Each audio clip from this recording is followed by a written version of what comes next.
എന്തായാലും ഇക്കയെ കാണാനായിട്ട് ഇവിടെ ഒരു സ്പെഷ്യൽ ഗസ്റ്റ് എത്തിയിട്ടുണ്ട്. ഇക്ക ഇപ്പൊ ഇവിടെ നേരത്തെ ഇക്കയുടെ വൺ ഓഫ് ദ ഫാൻ പറഞ്ഞില്ലേ, ഇങ്ങനെ കരിയറിൽ ഒരു റൈസ് പിന്നെ ഇടയ്ക്ക് ചെറുതായിട്ടൊന്ന് താഴേക്ക് പോകും.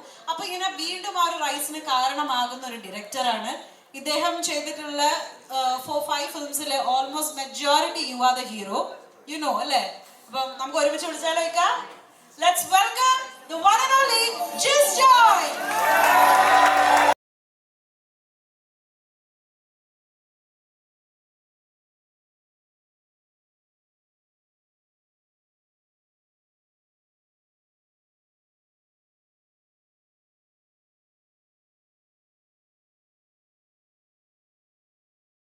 വന്നതാരോ ഇവനോ എന്ന് പറഞ്ഞു തെന്നലായി തണലായി. നമസ്കാരം, hearty welcome to the pre release event of Rekhachithram and നമ്മുടെ ആസിക്കയുടെ സ്വന്തം ഒരു ഫാൻസ് മീറ്റിലേക്ക്. അപ്പം ഇനി വേദി ഞാൻ നിങ്ങൾക്ക് രണ്ടുപേർക്കുമായിട്ടൊന്ന് വിട്ടു തരികയാണ്. അപ്പം എന്തായാലും ചെറിയൊരു കോൺവെർസേഷനിലേക്ക് നടന്നു.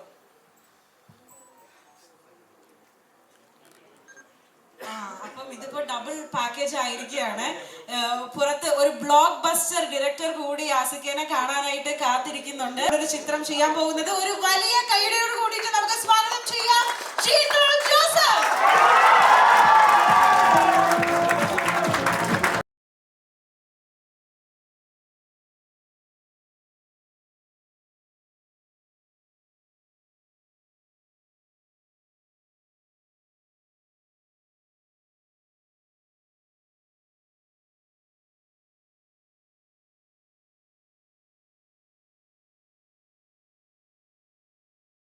നമസ്കാരം, welcome to the pre release event of Rekhachithram and ആസിക്കയുടെ ഒരു ഫാൻസ് മീറ്റ്. അപ്പം വേദി ഇനി 3 പേർക്കുമായിട്ട് ഞാൻ ഒന്ന് വിട്ടുതരികയാണ്. You can have a conversation. ഇക്കാന്റെ ഫാൻസ് ഉണ്ട്, നമ്മൾ വെൽ വിഷേഴ്സ് എല്ലാവരും ഇവിടെ ഉണ്ട്. അപ്പം let me take a step back. Thank you so much. എന്നെ സംബന്ധിച്ചിടത്തോളം ഭയങ്കര സന്തോഷമുള്ളൊരു നിമിഷമാണ്. കാരണം ഞാൻ ആസിഫുമായിട്ടുള്ള എൻ്റെ ഒരു ഫസ്റ്റ് അസോസിയേഷൻ എന്ന് പറയുന്നത് കൂമനായിരുന്നു. അത് നിങ്ങളെല്ലാവരും നീട്ടി സ്വീകരിച്ചു, വളരെ സന്തോഷം. അതൊരിക്കലും ഞാൻ മറക്കില്ല. പക്ഷേ അതെന്നെ സംബന്ധിച്ചിടത്തോളം ഒരു പുതിയ എക്സ്പീരിയൻസ് ആയിരുന്നു. കാരണം ഞാൻ അതിനു മുമ്പ് ആസിഫിൻ്റെ കുറച്ച് പല കഥകളും ഒക്കെ കേട്ടിട്ടുണ്ടെങ്കിലും അതിൽ നിന്ന് വളരെ വ്യത്യസ്തമായിരുന്നു. അപ്പം സിനിമയിൽ അറിയാമല്ലോ, കഥകൾക്ക് പഞ്ഞമില്ല. നേരിട്ട് എക്സ്പീരിയൻസ് ചെയ്യുമ്പോഴേ യാഥാർത്ഥ്യങ്ങൾ മനസ്സിലായത്. ഫസ്റ്റ് സിനിമ കഴിഞ്ഞ്, കാരണം എനിക്ക് ഏറ്റവും വലിയ സന്തോഷം എന്താണെന്ന് വെച്ച് കഴിഞ്ഞാൽ, കൂടുതലും ലാൽ സാറിനോട് ഒത്തിരി പടം വർക്ക് ചെയ്തിട്ടുണ്ട്. ഒരു ഡയറക്ടേഴ്സ് ആക്ടർ എന്ന് പറയും, അദ്ദേഹത്തെ നമ്മളെല്ലാവരും വിളിക്കും. ഞാൻ അതുപോലെ വിളിക്കാൻ ആഗ്രഹിക്കുന്ന വേറൊരു ആക്ടറാണ് ആസിഫ്. ഇത് ഡയറക്ടേഴ്സ് ആക്ടർ. അദ്ദേഹത്തിൻ്റെ സിനിമ കാഴ്ചപ്പാടുകളുണ്ട്, സ്ക്രിപ്റ്റിൽ അദ്ദേഹത്തിൻ്റെ സജഷൻസ് പറയും, അതെല്ലാം ഉണ്ട്. പക്ഷെ എൻഡ് ഓഫ് ദ ഡേ ആ ഡയറക്ടറിൽ ഒരു വിശ്വാസം അർപ്പിക്കുകയാണ്. അതൊരു വലിയ ഉത്തരവാദിത്തമാണ്, ഒരു സമാധാനമാണ്, സന്തോഷമാണ് ഒരു ഡയറക്ടേഴ്സ് പോയിന്റ് ഓഫ് വ്യൂ. അപ്പോൾ എന്നെ സംബന്ധിച്ചിടത്തോളം അതുകൊണ്ട് തന്നെ ആസിഫുമായിട്ട് പിന്നെ വർക്ക് ചെയ്യാൻ എന്നുള്ള വളരെ ആഗ്രഹമാണ്. ഒൺലി തിങ് നമുക്ക് അതിന് പറ്റിയ ഒരു സബ്ജക്റ്റൊക്കെ കിട്ടണം. അപ്പോൾ അങ്ങനെ ഒരു സബ്ജക്റ്റ് എൻ്റെ അടുത്ത് ഈയിടെ വന്നു. ഞാൻ ആസിഫിനോട് കണ്ടു, കാര്യങ്ങൾ സംസാരിച്ചു.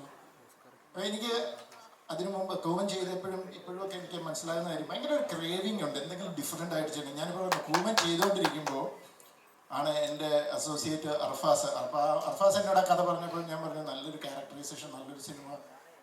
അപ്പം ഞാൻ ആസിഫിനോട് ഞാൻ പറയാൻ പറഞ്ഞു. ഞാൻ ഇപ്പോഴും അത് ഓർക്കുന്നുണ്ട്. നമ്മൾ ആ കാന്തല്ലൂർ ആ റൂമിലിരിക്കുമ്പോൾ ആസിഫ് ഇങ്ങനെ കയറി വരുന്നു, പുറകെ അർഫാസ് കയറി വരുന്നു. ആസിഫിൻ്റെ മുഖം, ചേട്ടാ ഇടിവെട്ട് സബ്ജക്റ്റാണെന്ന് പറഞ്ഞിട്ട് ഉഗ്രൻ ക്യാരക്ടറൈസേഷൻ. അപ്പോൾ എൻ്റെ ഒരു എക്സൈറ്റ്മെൻറ്റ് ഞാൻ കണ്ടു. അപ്പോൾ ഒരു ഡിഫറെൻ്റ് ആയിട്ടുള്ള ഇത് ചെയ്യാനുള്ളൊരു ക്രേവിങ് ഉള്ള ഒരു ആക്ടർ.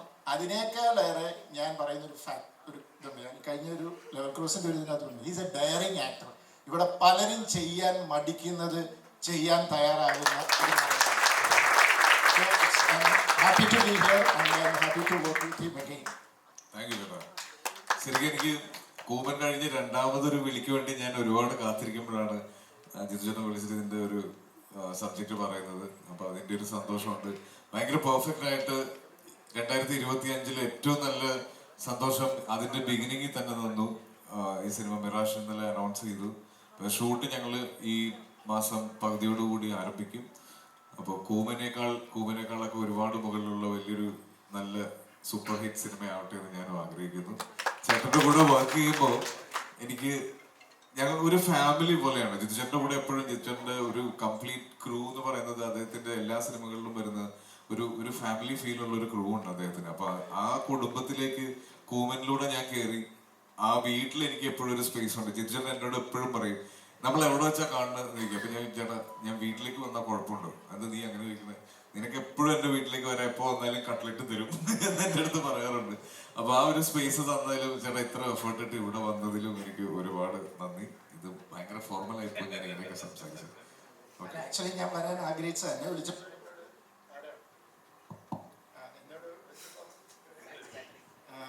എനിക്കവിടെ നവീൻ എന്നോട് ഇങ്ങനെ ചേട്ടാ ഒരു പരിപാടി ഉണ്ട് ഇട്ടിട്ട് ഉരുട്ടുക. ഞാൻ എന്താ ഇങ്ങനെ ഒരു പരിപാടി ഉണ്ട് ചേട്ടൻ ഒന്ന് വരാം. ഞാൻ തീർച്ചയായിട്ടും ഞാൻ വരാം. അതിന് വളരെ സന്തോഷം തോന്നുന്നുണ്ട്. എനിക്ക് വളരെ സന്തോഷമുള്ളൂ. പിന്നെ ഇനിയുണ്ട് കേട്ടോ കഥകള്. ഇവരൊക്കെ എന്നോട് ചോദിക്കുന്നു ജോർജ് കുട്ടിയുടെ കേസ് കീരി അന്വേഷിക്കാൻ വേണ്ടി. അല്ല, ജോർജ് കുട്ടിയുടെ കാര്യത്തിന് തന്നെ ഒരു തീരുമാനമായിട്ടില്ല. അതിനൊരു തീരുമാനമായിട്ട്.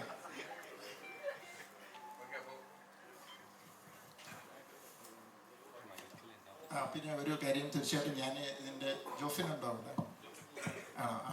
ഞാൻ ഇതിൻ്റെ പോസ്റ്റേഴ്സും ഇതുമൊക്കെ കണ്ടു, ട്രെയിലറും ഒക്കെ കണ്ടു. എനിക്ക് ഭയങ്കരമായിട്ടും ഞാനത് എക്സൈറ്റഡ് ആയി. എനിക്ക് നല്ല പ്രതീക്ഷയുള്ള ഒരു പടമാണ്. I am sure it's gonna be a big hit. All the best. Congrats.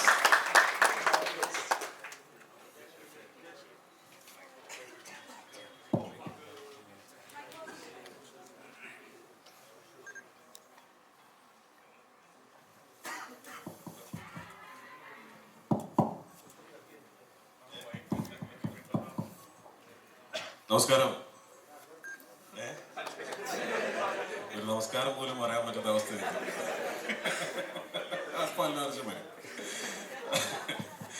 അപ്പോ ജിത്തു ആസിഫ് എന്ന അഭിനേതാവിന്റെ പാഷനെ കുറിച്ചും പുതിയ കഥാപാത്രങ്ങൾ കണ്ടെത്താനുള്ള അതിനോടുള്ള അടങ്ങാത്ത ആഗ്രഹത്തെ കുറിച്ചൊക്കെ പറഞ്ഞു. അപ്പൊ ഞാൻ ആ മേഖല ടച്ച് ചെയ്യുന്നില്ല. ഞാൻ പറയാൻ പോകുന്നത് ആസിഫിന്റെ ഒരു കുടുംബാംഗം, കൂട്ടുകാരൻ, ഒപ്പം ആസിഫ് അലിയെ വെച്ച് ഏറ്റവും അധികം സിനിമകൾ എടുത്തിട്ടുള്ള 2 സംവിധായകരിൽ ഒരാൾ എന്നുള്ള രീതിയിലാണ്. ബൈസൈക്കിൾ തീവ്സ് 2013 ഞങ്ങൾ ഒന്നിക്കുന്നത്. അന്ന് മുതൽ ഞാൻ അത്ഭുതപ്പെട്ടിട്ടുള്ള ഒരു കാര്യം, ആസിഫ് അലിയോടൊപ്പം നിൽക്കുന്ന ആസിഫ് അലിയുടെ ഫാൻസ് എന്ന് ഞാൻ വിളിക്കുന്നില്ല, ഫ്രണ്ട്സ്. അതിനെക്കുറിച്ച് മാത്രമാണ് ഞാൻ ഇവിടെ പറയാൻ ഉദ്ദേശിക്കുന്നത്. കാരണം അത് ഒട്ടും നിങ്ങളെ മുൻപിൽ ഇപ്പം ഇങ്ങനെ ഒരു വേദിയിൽ അത് പറഞ്ഞ് കൈയടി മേടിക്കാൻ വേണ്ടി പറയുന്നതല്ല. ഏറ്റവും അടുത്ത് നിന്ന് കാണുന്ന ഒരാളെന്ന രീതിയിൽ ആസിഫിന്റെ എല്ലാ അവസ്ഥകളും ഏറ്റവും അടുത്ത് നിന്ന് കണ്ടിട്ടുള്ള ഒരാളാണ് ഞാൻ. അപ്പോൾ അപ്പോഴൊക്കെ വിജയത്തിലും പരാജയത്തിലും അവഹേളനകളിലും ഒക്കെ ആസിഫിനോടൊപ്പം നിന്നതിന് നിങ്ങൾ അടിച്ച കൈയടി ഒരു പ്രാവശ്യം കൂടെ നിങ്ങൾക്ക് വീഴ്ത്തുന്നില്ല. അതൊരു ചെറിയ കാര്യമല്ല. ആസിഫ് ഒറ്റ വാക്കിൽ പറഞ്ഞാൽ ആസിഫ് അലി ഒരു ഗുഡ് ബുക്കാണ്.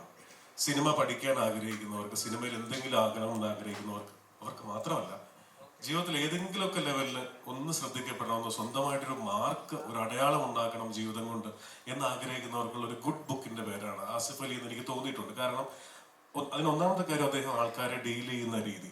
ഇപ്പൊ എന്റെയൊക്കെ അടുത്തേക്ക് ഒരാൾ പരിചയപ്പെട്ട് വരുമ്പോൾ ഞാൻ കീറി മുറിച്ച് പരിശോധിച്ചിട്ടാണ് ഒരാളെ എന്റെ സ്നേഹിതനാക്കുന്നത്. ആസിഫ് അലി അങ്ങനെയല്ല.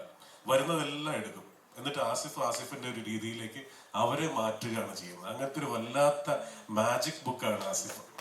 അപ്പൊ അതൊരു ഞാൻ പറഞ്ഞില്ല, ഒരു ഗുഡ് ബുക്ക് എന്ന് പറയാൻ കാരണം അതൊരു നല്ല ആക്ടർ എന്നതിനപ്പോ ഒരു നല്ല മനുഷ്യൻ. നമുക്കറിയാം ഏതാനും മാസങ്ങൾക്ക് മുമ്പ് ഒരു വലിയ ഒരു സിറ്റുവേഷൻ, ഒരു ചെറു പുഞ്ചിരി കൊണ്ട് പോലും അല്ലെ, ആ പുഞ്ചിരിയാണ് നമ്മുടെ ഈ കാലഘട്ടത്തിൽ നഷ്ടപ്പെട്ടുകൊണ്ടിരിക്കുന്നത് എന്ന് എനിക്ക് തോന്നിയിട്ടുണ്ട്. ആ പുഞ്ചിരികൾ എന്നും നമ്മുടെ ചുണ്ടിൽ ഉണ്ടാവട്ടെ, എന്നും അത് സമാധാനം കൂടുതലാക്കി ഉണ്ടാക്കട്ടെ, എന്നും ഇപ്പോൾ ഉള്ള സ്നേഹത്തെക്കാൾ കൂടുതൽ സ്നേഹത്തോടു കൂടി ആസിഫ് അലിയെ നിങ്ങൾ പറ്റിപ്പിടിച്ച് നിൽക്കട്ടെ എന്ന് ഒരുപാട് പ്രാർത്ഥിക്കുന്നു.